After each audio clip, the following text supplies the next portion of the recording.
Dahil mayabang ako, mula sa breakfast na 99 pesos, dagdagan natin ng 500 at tignan natin ang malaking diferensya ng presyo sa pagkain na i-o-offer sa'yo. So may bago sumisikat na Korean sangyup na ang pangalan ay Mingyun Jin sa Galbi. Sana na-pronounce ko siya ng tama. Kasi sa panahon ngayon, mas marami pa ang basher kesa sa mga audience. So ayan siya. Labas pa lang, sobrang ganda at linis tignan. Dito nga pala ito sa SM City, Sukat, Parañaque. So wala silang promo sa mga birthday at kapag ang anak mo ay lagpas forfeit, matic full payment. Advice ko lang kapag mag-a-unli kayo, agahan nyo para hindi kailangan makipagsiksikan, lalo na self-service na katulad nito.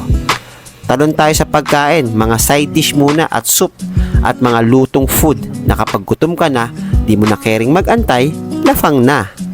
Alam mo naman tayo, hindi tayo tumitigil kapag busog na, titigil tayo kapag feeling natin nakain na natin yung binayad natin. O di ba, ang linis? Pero pansin nyo ba, parang ang konti ng food. Isa pa nga, bakit puro side dish nakikita ko?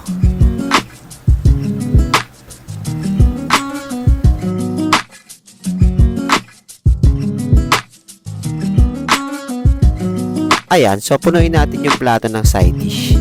Tingnan natin. At eto na nga, yung anak ko kanina pa daw nagugutom, pero hanggang ngayon hindi pa rin dumadating yung griller. Sobrang tagal, kaya picture muna kami.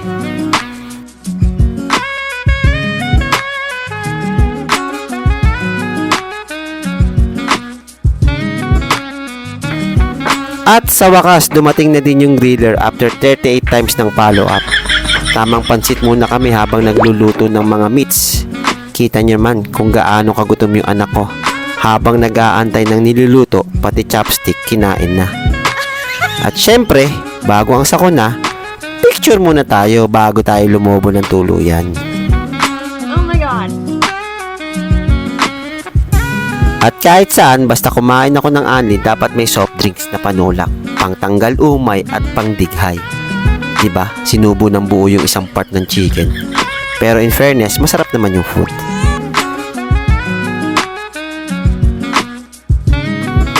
So habang kumakain kami, parami yung tao. Linggo din kasi. Kaya alam naman natin na kapag Sunday, family day. So ratings natin, food, masarap naman. Kaso medyo konti yung variation. Yung place nila, wala akong masabre. Sobrang linis at yung mga staff and crew, accommodating naman. So yung anak ko, nakarami ng chopstick na kinain, nakarami ng kain, at ang highlights, nakatulog after niyang kumain. Thank you! And nag-enjoy kami. Sulit naman.